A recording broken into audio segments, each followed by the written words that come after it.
और बालोतरा का रुख करेंगे, जहां का सियासी पारा लगातार हाई है। रविंद्र सिंह भाटी को धमकी मिली है। निर्दलीय उम्मीदवार रविंद्र सिंह भाटी वहां से हैं। आपको बता दें कि भाटी को भी सोशल मीडिया पर ही धमकी मिली है। धमकी में नाम लिखा हुआ है रोहित गोदारा। रविंद्र सिंह भाटी को सुधर जाने की धमकी मिली।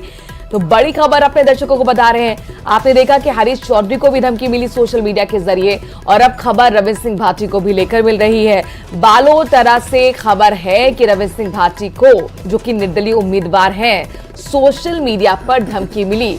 और बड़ी बात यह कि धमकी में रोहित गोदारा का नाम लिखा हुआ है। रविंद्र सिंह भाटी को इस धमकी में कहा गया है कि सुधर जाएं, नहीं तो अंजाम भुगतने के लिए तैयार रहें।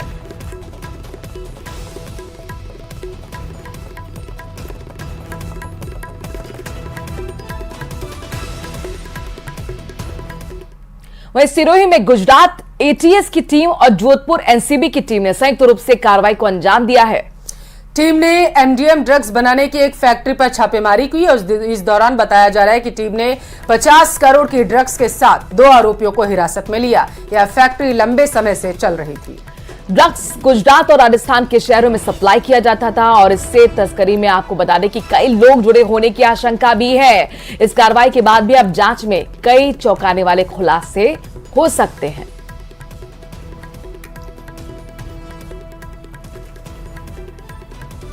तो 50 करोड़ एमडीएमए ड्रग्स बरामद की गई है और जिसके बाद इस कार्रवाई को और तेज कर दिया गया है। बताया जा रहा है कि जिन 2 आरोपियों को गिरफ्तार किया गया, हिरासत में लिया गया, उनसे पूछताछ की जाएगी और संभावना ये जताई जा रही है कि इस पूरे मामले को लेकर के बड़े खुलासे हो सकते हैं। जो कार्रवाई की है गुजरात एटीएस ने की है, ऐसी जानकारी सामने निकल कर आ पा रही है। तस्वीरें भी लगातार हम आपको आपकी टेलीविजन स्क्रीन पर दिखा रहे हैं। 50 करोड़ की एमडीएमए ड्रग्स बरामद की गई।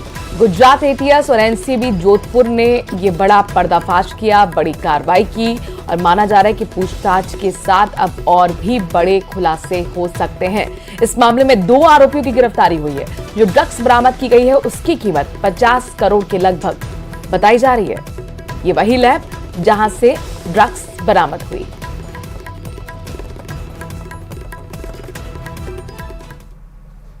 एटीएस की टीम व जोधपुर एनसीबी की टीम ने संयुक्त कार्रवाई के रूप में एक ड्रग्स बनाने की अवैध फैक्ट्री को जो है छापेमारी की है। कैलाश नगर के लोटीवाड़ा गांव में एक खेत पर जो है ये फैक्ट्री आई हुई थी और इस पर जो है 2 आरोपी जो है मौके से पकड़े हैं और मैथ ड्रग्स जो है यहाँ पर जो है भारी मात्रा में पकड़ी गई है, जिसकी बाजार की अनुमानित कीमत जो है 50 करोड़ बताई जा रही है।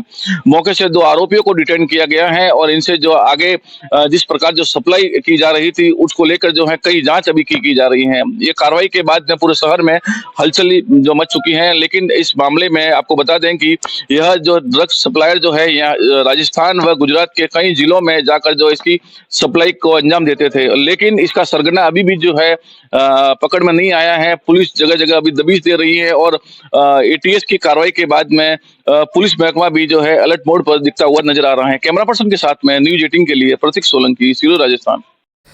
भले ही प्रदेश में लोकसभा चुनाव की गर्माहट कुछ कम हो गई हो, लेकिन बीकानेर की वर्षों पुरानी रेलवे फाटक की समस्या को लेकर मनु क्या है?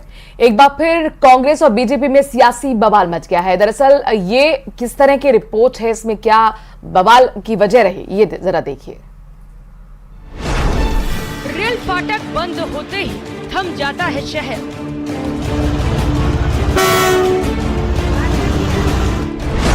कई समय पर नहीं पहुंच पाते दफ्तर,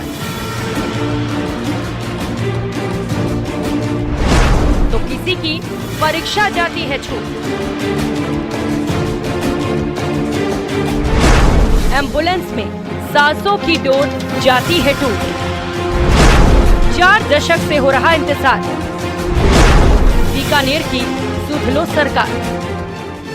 दिन का वक्त, रोजी रोटी की आपाधापी, तभी ट्रेन की आमद की इत्तला पर रेल फाटक बंद हो जाता है। आप कहेंगे ये भला कौन सी समस्या है, हर आदमी को इस समस्या से 2-4 होना ही पड़ता है। लेकिन यहाँ बात इतनी भर नहीं है। जी हाँ, बीकानेर में रेल फाटक ऐसी समस्या बनी हुई है जो पिछले 40 सालों से भी ज्यादा वक्त से चली आ रही है। 40 सालों से इसीलिए कि जिस वक्त रेल लाइन डाली गई तब ये शहर की जरूरत थी, लेकिन धीरे धीरे शहर का विस्तार हुआ और अब वो रेल लाइन शहर के बीचों बीच हो गई है। 40 से 42 साल पहले इसके समाधान को लेकर चर्चा शुरू हुई, लेकिन आज भी ये चर्चा तक ही सीमित है। दरअसल शहर के परकोटे से बाहर कोर्ट गेट से निकलते ही 2 रेलवे लाइन है, जो शहर को 2 भागों में बांटती है।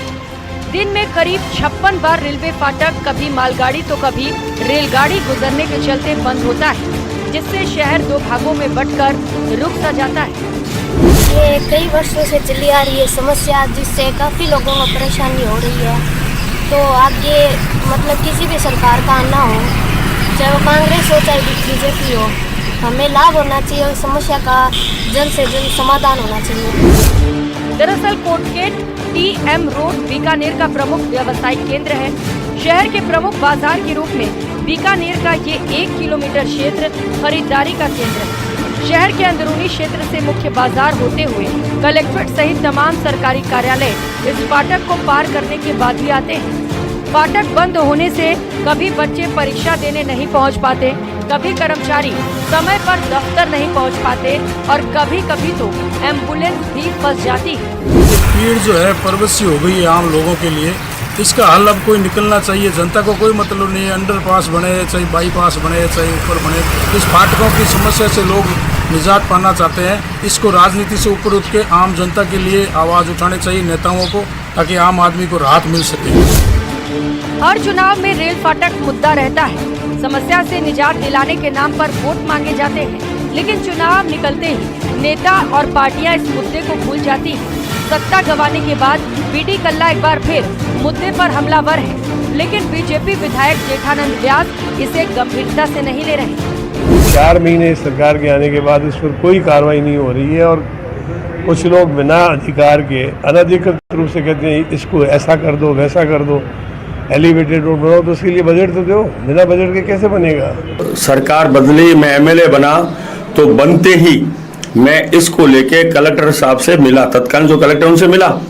मैंने उनको कहा कि अगर अंडरपास बनता है तो मुझे कोई एतराज नहीं है, लेकिन जो समस्याएं सामने खड़ी है उनका मुझे हल बता दो। कांग्रेस रेल बाईपास की वकालत करती है तो बीजेपी एलिवेटेड रोड के पक्ष में तर्क गढ़ती है, लेकिन करता कोई कुछ नहीं। इसीलिए जनता ये मान चुकी है कि नियत सही हो तो दोनों ही पार्टियां चुटकी बजाते समस्या का समाधान निकाल सकती हैं। पिछले लंबे समय से राजनीतिक दल इस मुद्दे को लेकर राजनीति कर रहे हैं, लेकिन आम जन को इससे कोई फायदा नहीं हो रहा है। देखने वाली बात अब यह होगी कि भाजपा और कांग्रेस में ठनी ये लड़ाई कब रुकती है और आम जन को कब तक इसका फायदा होता है। बीकानेर से न्यूज़ 18 के लिए विक्रम जागरवाल। और चूरू से बड़ी खबर है, जहां पर महिला को कुल्हाड़ी से काट डाला। भोलेरी में 26 वर्षीय महिला पर कुल्हाड़ी से हमला हुआ है। बताया जा